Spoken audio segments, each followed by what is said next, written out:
Just a week ago, I went up and I flew a jet, like a fighter jet, just as because it was on my bucket list. And I always sort of knew I was gonna hustle. I don't think there's anything that special about me, but what is sort of special about me was just when others quit, I just kept going. One of the most powerful words in business is next.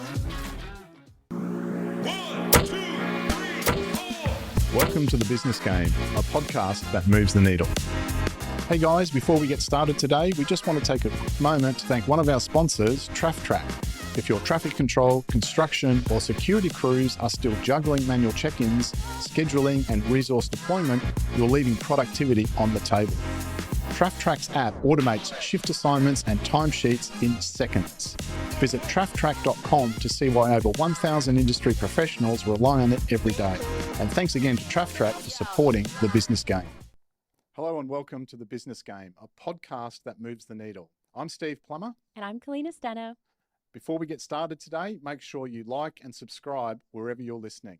Now today we're joined by Greg Cassar of the Collective Mastermind. Hi Greg, how you going? Hey, very good, very good. Thank you both for having me. Yeah, fantastic. Great to see you again, Greg. Greg and I go a long way back with shared clients and working together over a number of years. So it's going to be a really interesting conversation today. All right, Greg, to kick us off, tell us a little bit about what you're doing right now. Well, traditionally, I've always been known as a business and, sales marketing guy. And that worked well. Like I ran a marketing agency and ran a coaching organization, and we've got 2 e-commerce stores in the travel space. But how I've really built a lot of wealth was when I've morphed from just business to business plus investing. And that's really when I've noticed the big difference as far as like setting myself up for life. And that's kind of where I've largely been focused in recent years. And you're in a pretty good space right now with that, aren't you, in terms of the balance of both of those? Yeah, agreed. Like all throughout the first half of my career, it was all about just trying to grow the business, trying to grow the business, trying to grow the business. And I made that common mistake of just reinvesting money back and reinvesting money back. And then over time, I really learned that to get the business plus investing, and then ultimately to try and have a combination of cash flow as well as building a big golden goose, and then ultimately having a great lifestyle, at the same time. So I moved to a tropical location, much similar to like what you guys are, and then just trying to do the full lifestyle by design and have the business run around the lifestyle rather than that whole scramble with work and then sneak in a little bit of fun. I love that. Is that something that you sort of design in when you're working with people? Is that something that you would suggest to from the start? Just go design your lifestyle and sort of create it a business or what's going to work for you around that? Or is that just something that you just stick to for yourself? Or do you suggest it for others? No, definitely for others. But I do think that there's seasons to business and life. So like at the moment, I'm 50 years of age and I've been at it for a while. So I've got good at it and I'm helping others to get good at it. But there's been times through my career when, I really didn't have the right level of cash flow. And it was one of those like all hands to the deck, sort of thing. And just work hard. And then other times when it's all come together and being able to buy, time and money freedom. So I definitely think know where you are in the seasons, but certainly don't put everything into the tomorrow basket. There's that mentality of earn money all your life and then enjoy life in retirement. Whereas I try to build an amazing life resume, as we're going. So every week, so every day, I'll be surfing. Like this morning, I went surfing with my son, or we'll do something fun, like get out on e-bikes. Just a week ago, I went up and I flew a jet, like a fighter jet, just because it was on my bucket list, and learned how to put it into spins and all this kind of stuff, just because, why not? And so Maverick, how was that as an experience? Was were you crazy. inverted or? Yeah, how did that go? Yes. Yeah, he taught me how to go inverted. Yes, I was able to fly the jet completely upside down and then pull it out of a spin and all that. It was actually it was very intuitive. Very hard on the body though, because the jet was doing 690 kilometers an hour and pulling 6 Gs of pressure onto your body. So afterwards, it felt like you'd been in a prize fight, sort of thing. And I'm not much of a fighter. So that's kind of like how I felt afterwards. Pretty big nut, but amazing experience at the time. But really, the point is that whole life resume. So what are cool, fun things I can do through my year, and then what are cool, fun things I can do through the week. And I still work hard, but work hard, play hard, and get multiple streams of income going so that if any one thing drops off, it doesn't really hit me. I've got a couple other things on the go. Sure, Yeah. keeping it balanced. Yeah, I love that term, life resume. Yeah, I think that's a really powerful term. I'm Yeah. gonna keep that one. I love Yeah, we'll borrow that one for that. Yeah. sure. Yeah. Greg, just that's now. Can we go back to your childhood a little bit? What do you think set you up to become a life resume kind of guy? Well, I was always had good hustle, I think, like as a kid, I remember, selling goats and selling zucchinis and tomatoes and all that kind of thing. Like I always sort of knew I was gonna hustle. I don't think there's anything that special about me, but what is sort of special about me was just that when others quit, I just kept going. And so, like life, sometimes things are amazing and then other times you get kicked in the guts. Often when people get kicked in the guts, they quit. Whereas I'll just like pick myself up. Okay, what are we going to learn from that? Keep going. That sucked, but keep going, keep going. So that was kind of, yeah, like how I just persevered in a way, kind of like persevered my way, just kept evolving and pivoting every time something didn't work to get there. But I also like, Steve, one of the things we've spoken about before was early days, like I had no money and my parents had no money, and I went off to like university to study IT, so computers and business, because I knew that was where the world was headed. And yeah, so I had to literally like join the army. I was in the reserves, just to fund my way through. So I kind of like have done a lot of not great jobs, and then now I'm at the point where I don't kind of like have a real job as such.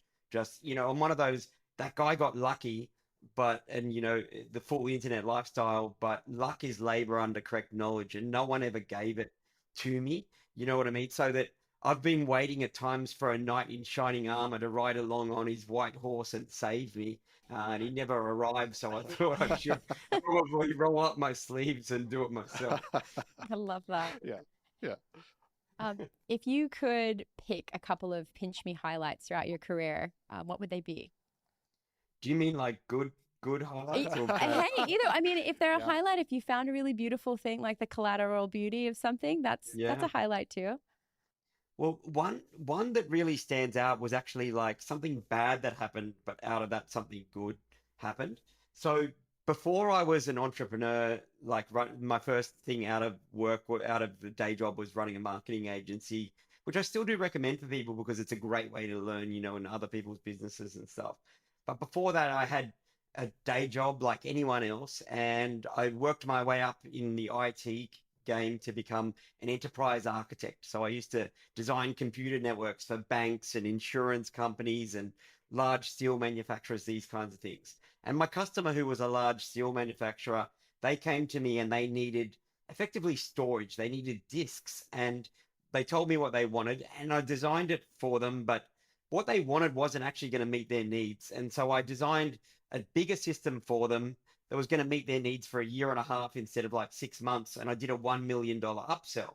And so I was learning sales and marketing at the time, and I was good at it. And so instead of a small sale, I turned it into a big sale. The customer went for it. They were very, very happy. And like I got told in my company, hey, you made us an extra $1 million. You're going to be rewarded for this. And they gathered everyone around the afternoon tea bench, and there was like a cake and stuff. And I thought it's going to be a car or it's going to be a pay rise. And Maya is a discount, like a large store here, and they gave me a voucher for $200 to that. Like so I made them $1 million and in sales, and they gave me $200. And then but at the time, it really felt like a kick in the guts. But then sometimes, life happens for you, not to you. And it was at that point that I really realized that one is the worst number in business, and I was never going to be dependent on one income stream ever again. And so it was that very day that I decided, hey, I need to get out and I need to steer my own ship. And then within, I think it was roughly 4 to 6 weeks, I was out of the day job, and from that point, ran a marketing agency and been doing it ever since. And that was 2003, and now 2025, and never had a day job since that day. Yeah. Yeah. Love Cool. that. So That was a highlight, but came out of a low point. Yeah, yeah. Actually, I don't want to make this sound really negative, but can we just talk a little bit about some stumbles? Because we always say here that success isn't a straight line. It's not linear, right? You start here, you end there. It's a Yes. success. Well done, everyone. What do you think, I guess, has been the biggest stumble for you and your business? And what did it teach you? I think I've gone down the wrong rabbit hole maybe 10 or 12 times. Do you know what I mean? Like of just different things over the and some of them just like little things, and then hey, we got to pivot, and then others spectacular. Like so, I had Santa Suit World, so I was good at e-commerce. I was doing selling Santa Claus suits online, and yeah, so with that one, I had one supplier, and then we're getting into like late November. Things are really ramping up. This is good, good, good. And then my supplier says, "Hey, we're all out of Santa suits. Sorry about that." And so then it just like went, "Doo!" And then, but in February, he contacted me and said, "We're good to go again." But there was no demand for Santa Claus suits in February. Do you know what I mean? So that was kind of like another, one is the worst number in business. And then I also learned to not over time. I did the herbal Viagra business for a while, and I learned with that one. I learned a lot with that one actually. But one thing was to not do businesses that the big traffic mediums. So whether it was your Googles and Facebook and that, if they didn't like it, then basically they could shut you down and yeah, make it very, very difficult to do business. And so that was like, I got shut down. I got banned from Google for that for many years. And I was a Google ad premier partner, like I ran, Google ads at on a big scale. So that cost me a lot of time and a lot of money just by doing things that the big platforms and the big channels didn't like. And I think it was also, like being dependent on one channel. I think often sometimes we get like, and I know I'm guilty of it myself, Facebook ads is working, I'll do more of that, or Google ads is working, I'll do more of that, rather than trying to get some of these other channels, working over time. With that, um, when you reach that point with a business and you go, it's not working anymore, like, is there something that do you have like a system where you go, okay, it's ticked all these boxes, we got to close it down? Or is there some sort of moment where you go, okay, this is it? Yeah, so I learned that one of the most powerful words in business is next. And so it's like, we've gone as far as we can with this.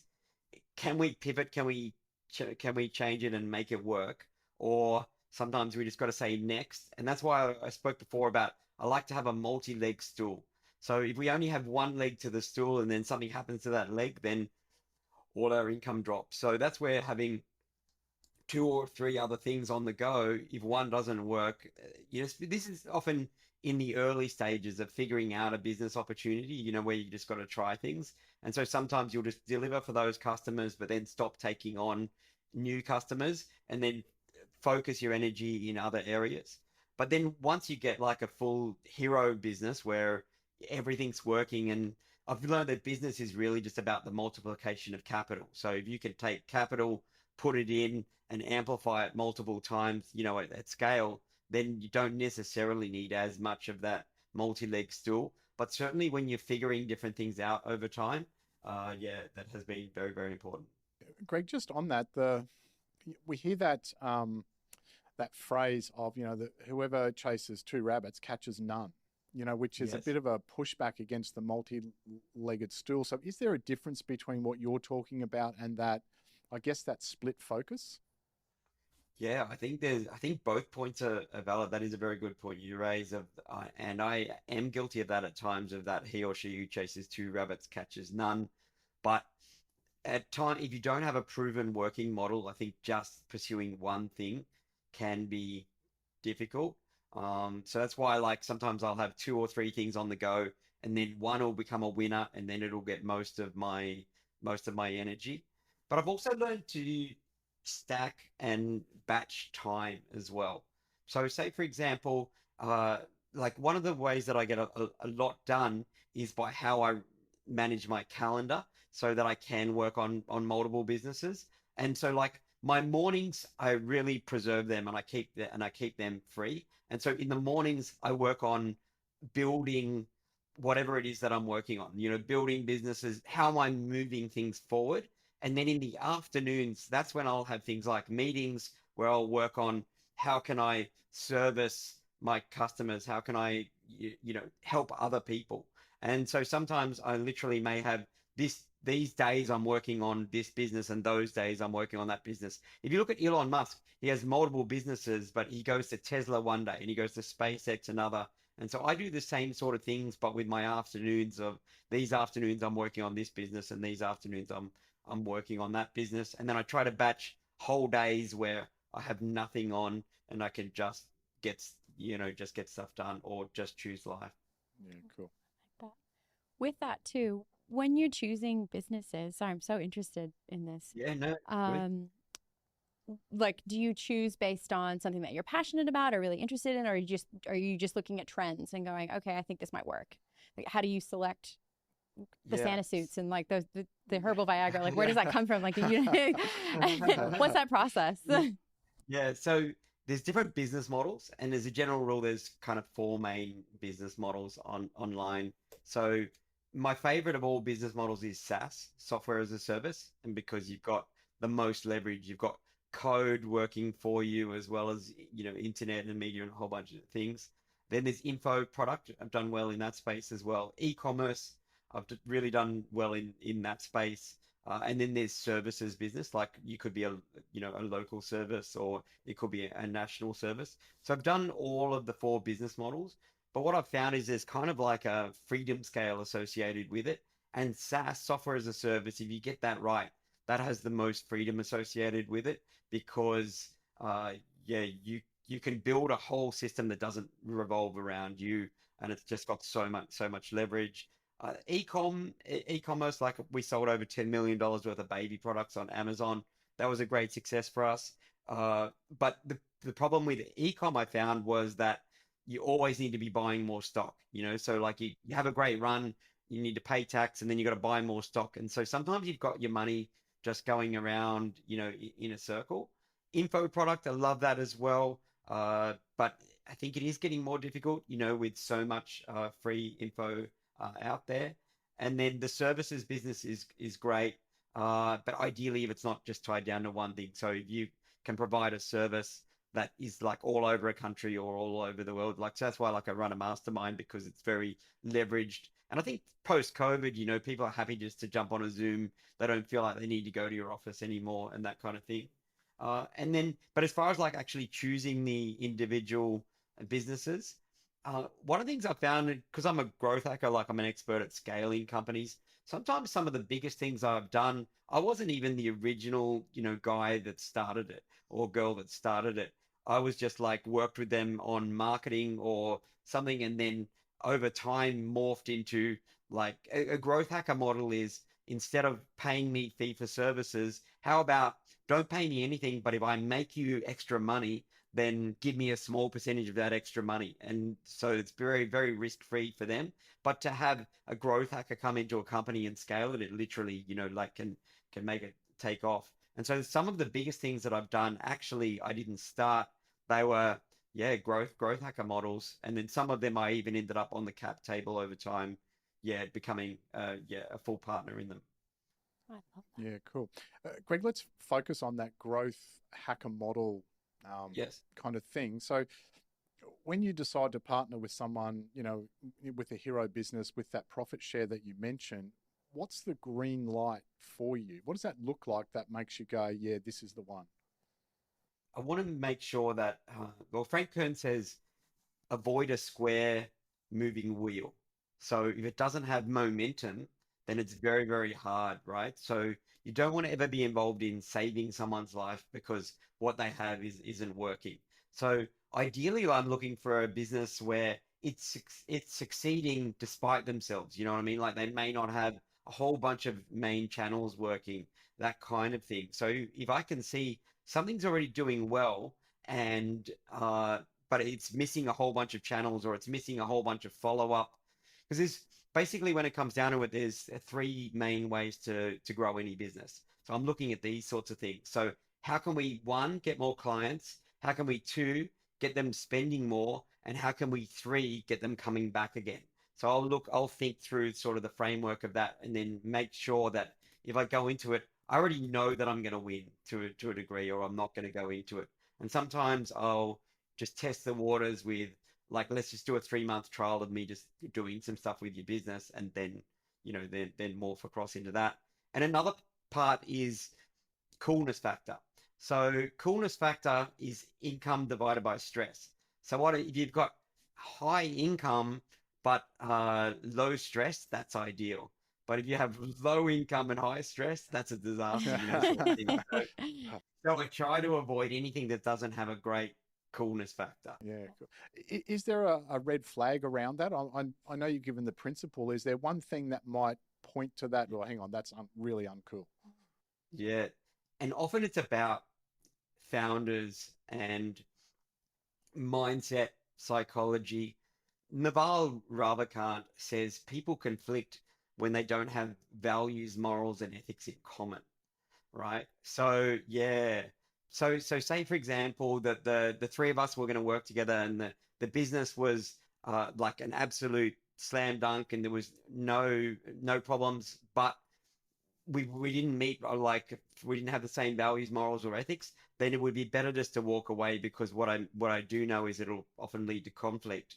And I think the whole, as much as 80% of success is your mindset and your emotional intelligence. And so if people haven't done the work and learned how to, for example, emotional intelligence, learn how to control their emotions so that their emotions are smooth rather than being spiked, up and down all the time.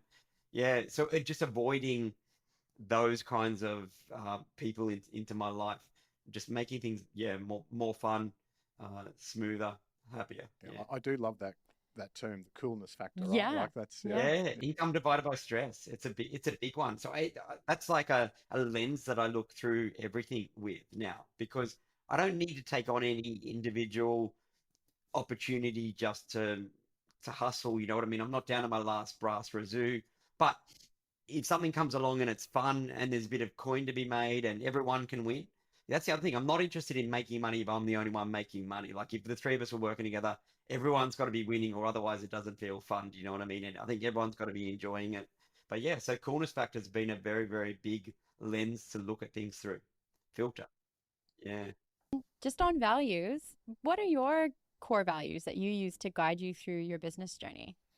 Yeah, great question. I think I've always played the long game. So, like at times, I've seen people who've come along and they were like really, really successful, and then burnt burnt people or relationships, along the way. So I've really valued trying to treat people the right way, and I think you only get one shot at your reputation. And we've been at this for a long time, and you guys can correct me if I'm wrong, but I've been able to really like preserve my reputation, and at times I've even kind of like took it on the chin and gone above and beyond just to set things right if something didn't go quite right. So really playing that long game, treating others the way that they want to be treated, and just having fun, on the journey. So I kind of like I play zero stress. I play zero games. You know how you meet some people and they're kind of like energy vampires, and you don't know, you walk, if you walk away from an interaction with someone and you feel yuck, then they don't have good energy for you. So I'm a very, very big believer in energy and reading people's energy, and just passing on good energy, treating people the way I want to be treated. I yeah, love that. Yeah, yeah, I that love that. exchange. It's so important, Yeah, right? We have so much Yeah, value just in how we treat others. yeah.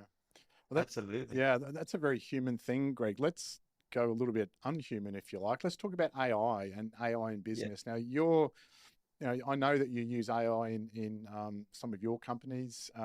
Yes. What's your take on AI, the impact it's having, jobs, and maybe even where it's going to go?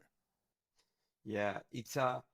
There's a concept called lean in and there's a concept called lean out. So lean out people are like, that's not for me. I'm not going to learn AI. Those people, unfortunately, if you fast forward 5 or 10 years, the future does not look so bright for them. If you lean in and you're like, okay, well, hey, this thing's not going away. I'm going to really embrace this. I'm going to learn how to use the tools, etc. I think then you can be on the right side of what's happening here. There's no doubt about it that a lot of people are going to get you put off. Like I had an executive assistant and I had to sack her recently, and she's amazing. I love her. She's great. But there wasn't the work anymore because I started using an AI tool called Whisperflow, where you just hold down the function key and you talk to your computer, and then it types everything you said. So by just using that one tool, I started working at 3 times the speed as I was working before. So previously she was helping me with like my inbox, and then I didn't have any problems with that anymore. So that's just like an example of of an AI tool. We in our travel companies, so we've got two large travel e-commerce brands. With those, all our ads now are created by AI. So all the Facebook ad images and all the Facebook ad videos are all created by different AI tools. And then even like automating the way we build out travel destinations, it's all created by AI. Even some of the like the after sales, sorry, like support after hours phone support is done by an AI voice bot, and we have AI chatbots and that kind of thing. So it really has got into every aspect of our business. And what I have learned out of that was that you can whinge and complain about it, but if you are not doing any of those things and then you're competing with a brand like us who is doing those things, it's very, very hard to compete because it's just like having extra workers, for very little wages. I do think for society, it's not great long term. I do worry about the number of people that are going to be without jobs over time. I think if you're like a lower skilled office worker, that kind of thing, there's project type work and there's process type work in offices. If you do process type work in offices, if you're not the strategic thinker, if you're not calling the shots, then a lot of those people are at risk. But everyone has the same opportunity to, hey, we know this is coming, just upskill, get on your resume, get really, really good at all the different AI tools. And I spend an hour a day, not just on AI, but AI investing, all sorts of stuff, just learning. So, okay, this is the version of Greg right now, but who do I need to be in a couple of years' time? And how do I keep I've a top 1% mindset. That's the way I look at it. It's like, well, what do I need to be learning? Who do I, what do I need to be thinking? How do I need to become sorry, how do I need to think to become the top 1%, not just now, but, in a couple of years down the track. So always learning. Hey guys, just wanted to do a quick shout out to our affiliate partner, Opus Clip. If you need great videos without hiring an editor, their AI engine turns your raw clips into share-ready content in under a minute. No skill required. Find our link in the description to support our show and get a great sign-up bonus. Create more, stress less with Opus Clip. Now back to today's episode. One of the things, Greg, I've heard you say in the past is this concept of being directionally correct. Yeah. I know that's been a big part of your success. Can you talk to that? Because I think that's a really, really interesting leverage point.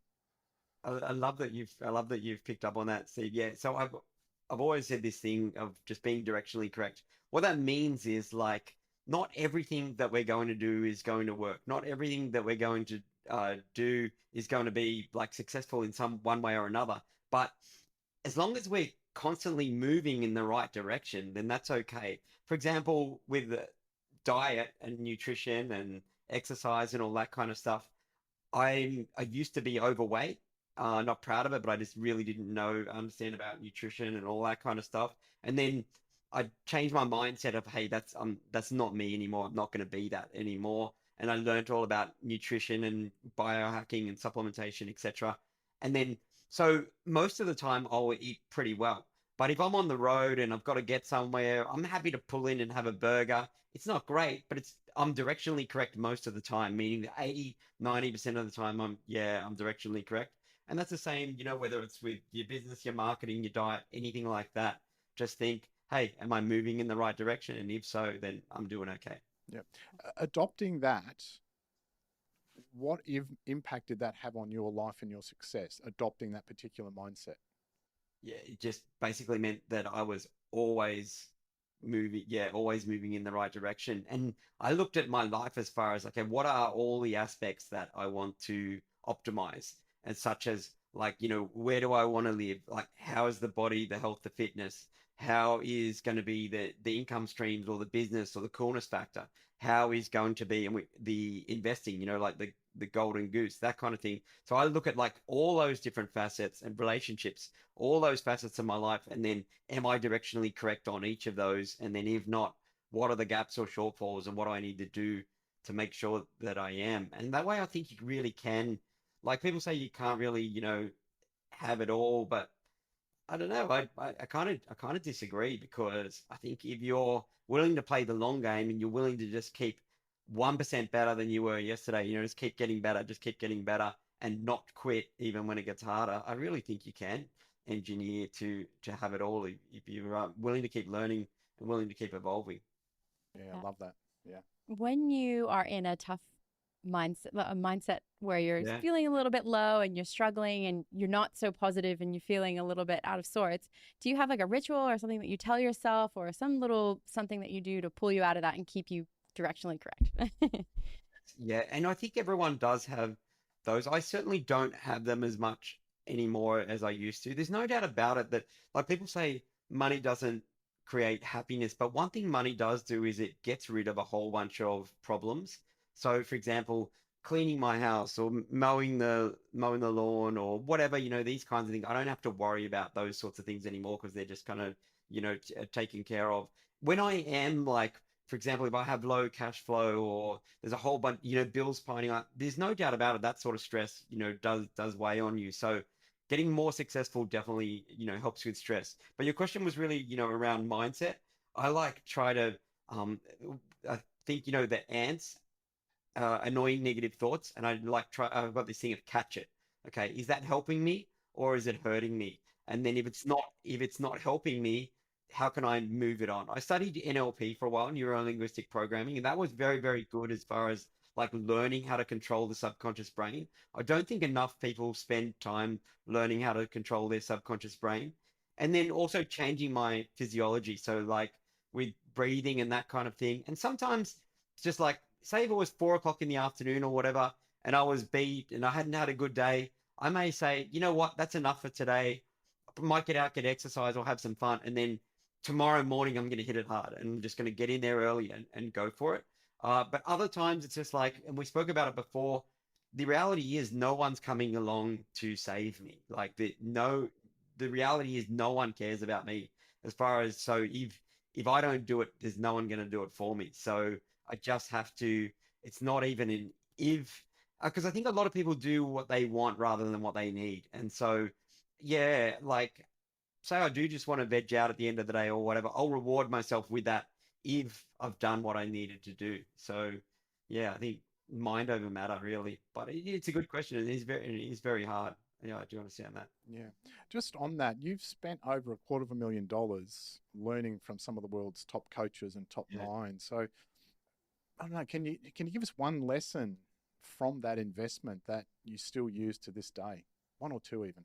I'm thinking two, maybe even three. Yeah, some couple of your big takeaways Yeah. from that investment, Greg. Yeah, because what Steve's talking about, like I used to, for many, many years, I used to travel from Australia to the US, all the time for high-end masterminds. Because what I love about masterminds is you effectively compress time and you get results faster, and it teaches you to think bigger thoughts and dream bigger dreams, so you can see, like what's around you. When I was in Ryan Dice and Perry Belcher and Frank Kern's mastermind, and I did that for a couple of years. And one big thing that came out of that was I learned about selling. And when I was selling, I used to sell based off my version of success. So this is what I thought they need. And then through that process, what I learned was this concept of view through. So how to view through the prospect's eyes rather than what my version of success is. So, and often you can do that by, future pacing them. So an example of future pacing might be you're trying to get the prospect, the person that you're speaking with, to go forward. So an example might be, so hey, Kalina, you know who we are and what we've done. So imagine if we were working together now and we're sitting together in a coffee shop a year from now. You're looking back on all the wonderful things that have happened in your life. What would have happened, had to have happened to you both personally and professionally for you to say, wow, that was an amazingly successful year. I really need to know what does success look like to you, right? And then I zip it. And so if you then tell me what your version of success is, it then makes it very much easier for me to say, well, can I actually help this lady or not? And if I can't, then is there anyone else who could? But then from moving into a transitioning into a close becomes much, much easier because of I then know what your version of success is.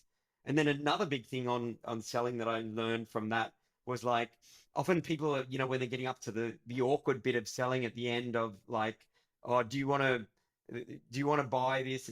They don't really know how to close it. And I've got a couple of magic words that I say at the end of a sales process. It was like, yeah, so got any questions for us? They got no questions. So then really just final question is, do you want a hand with it?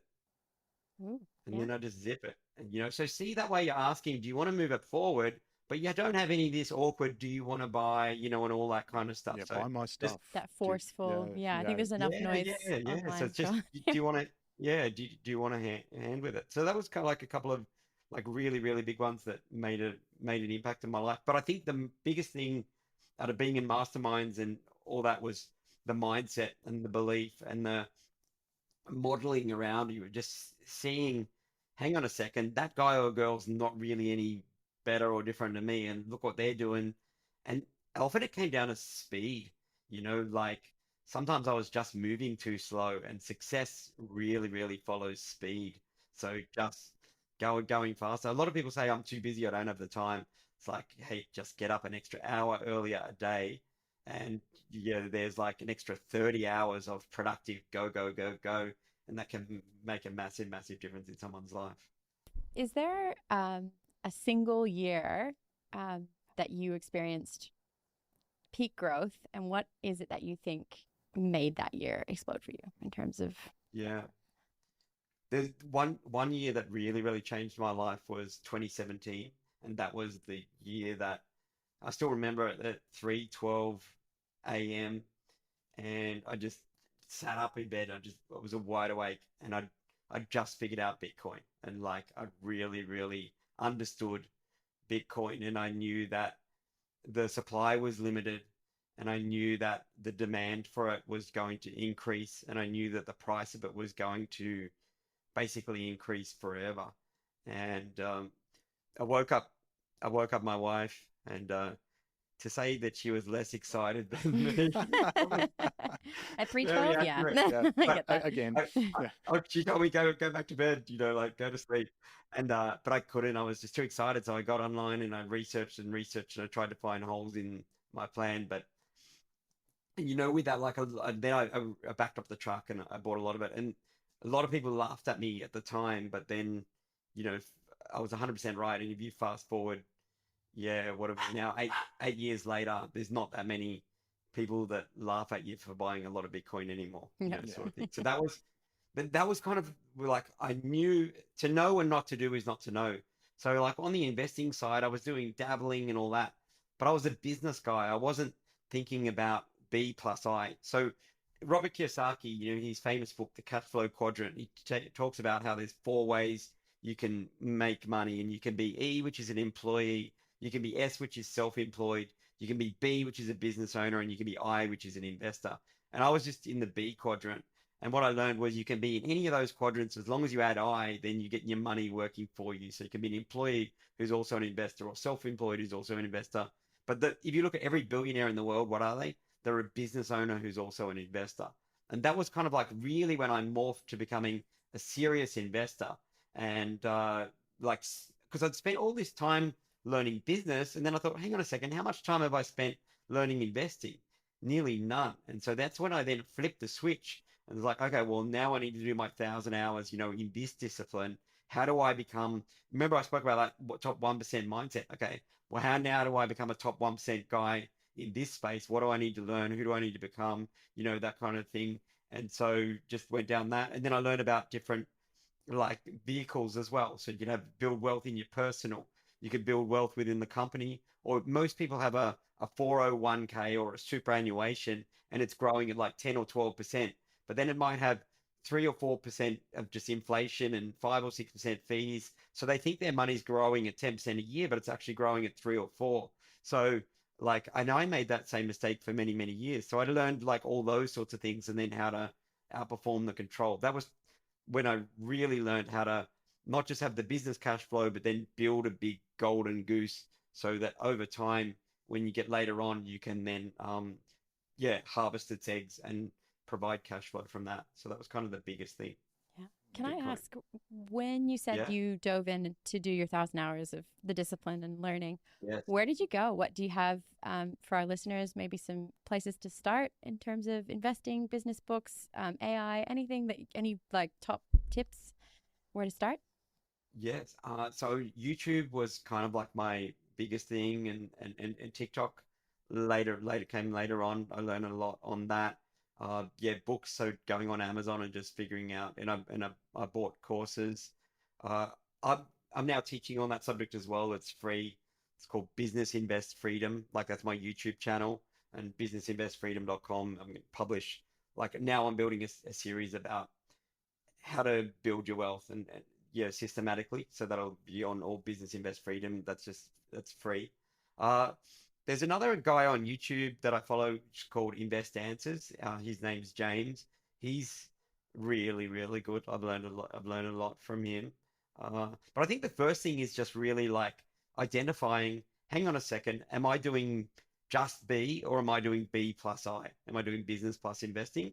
And if you're not getting, and how much time have I spent learning business? And then how much time have I spent learning investing? And do they match up? And if not, is it valid for me to now start learning more investing? And the earlier you start, like you're a lot younger than me, so you've got an advantage over me as far as investing goes because compound interest over time, gets really, really crazy. But because I was a little bit older when I started doing it seriously, I had a little bit more capital, which then allowed you to multiply. Because what I found is that the math doesn't care, if you have $100,000 or $1 million, a double is still a double. And yeah, so over time, yeah, after you get past your first million, I definitely think life gets the math gets easier. But I really don't believe most people have a path or really know how to engineer their wealth, into that $10 million and beyond. And I think it's a formula and it's a recipe and it's a very much a learned skill. Greg, you and I connected many moons ago in the marketing space, and I know your Agreed. team's, I don't know, 500 million in sales online. Before we finish, I'd really just love to pick your brains a little bit. So, what are a Yes. couple of marketing plays that are working right now, and maybe ones that most people still aren't using? From a content and commerce point of view, like leading with value, organic social is something that I kind of avoided for a long time because I was just too busy and I didn't really see the need for it and that kind of thing. But now, as SEO, search engine optimization, is morphing more to AI, what they call yeah, like AI SEO, if you think of it like that. So if someone goes to Google and they do a search, they're coming back with a group of answers. If they go to ChatGPT and they ask the same thing, ChatGPT is giving them recommendations. And so the same traffic that converts from Google might convert at 1%. And if the recommendation came from ChatGPT, people are treating it like they got it from a trusted advisor or a friend, and that same traffic converts at 10%. Okay. But then, so say for example, Steve and I both had exact same skills, exact same everything, right? And but he was providing value out onto the internet in the form of whether it's video content or written content and all that kind of thing. And ChatGPT in this example was able to see that he is a trusted authority. And even if my skill set was better, arguably in this hypothetical example, if it's not visible, it's not what you know, it's what you show. So what I have learned is that like really leading with value, that kind of like that moving that free line is just so important. And now in the age of AI, it's more important than it ever has been before. And as everything gets more and more commoditized, one thing is the demand generation, just saying, like, say I watched this podcast and then I identified, hey, these two are sharp. I really want to work with them. And then I'd go down the rabbit hole of researching YouTube, you know what I mean? That kind of thing. But so I think leading with value and then having marketing behind it. If you look at Alex Hormozzi's most recent launch, right, it was one of the most successful launches in all time, if not the, from an info product point of view. But how much content did he put out? How much value did he put out beforehand? People already knew, liked, and trusted him. So that then when he made an offer, it was a no-brainer. It's not like, I don't know whether I can trust this guy. So that's kind of like one of the big things for me and why I'm now doing organic socials, whereas in the past I've kind of avoided it. So that, yeah, that has been a big one. And then the other thing was like just really using AI in the amplification of media. So, for example, with the Facebook ads, there's a tool called Ideogram AI, which allows us to create really beautiful images with writing on them, that kind of thing. Or there's another one called adcreative.ai, which it's not really that pretty, but it allows us to create a whole bunch of AI Facebook ads, like really, really fast, things like that. So just getting leverage, from those tools. I do have just a couple of little things, Greg, before we finish. Number one, if you could send a one sentence message back to your younger self before starting your first agency, what would Wow. that one sentence message be? I kind of live by the ethos of like, work smart, play hard, and enjoy the journey. So I don't think that I would change anything on that. Definitely it would be, the mistake that I made, guys, was I always knew the winners as far as with technology. I knew Google was going to be a winner. I knew Facebook was going to be a winner. Like I knew Amazon was going to be a winner. And I did millions on all of those platforms. But was I smart enough to buy the stock as it went up 10,000%, that kind of thing? I really was not smart enough. And so the same opportunity exists right now. Like the dot-com boom, there's the AI boom that's happening. And again, we know the winners and the 80/20 on that is, hey, what are the two biggest industries in the world as far as where the future is going? The Wayne Gretzky thing of like, hey, Wayne, why are you the best at ice hockey in the world? And he goes, it's simple because everyone skates to where the puck is and I skate to where the puck is going. So it's like figure out where the puck is going. And so here it's AI and it's blockchain. And then that's the 80/20. And then what's the 80/20 within that?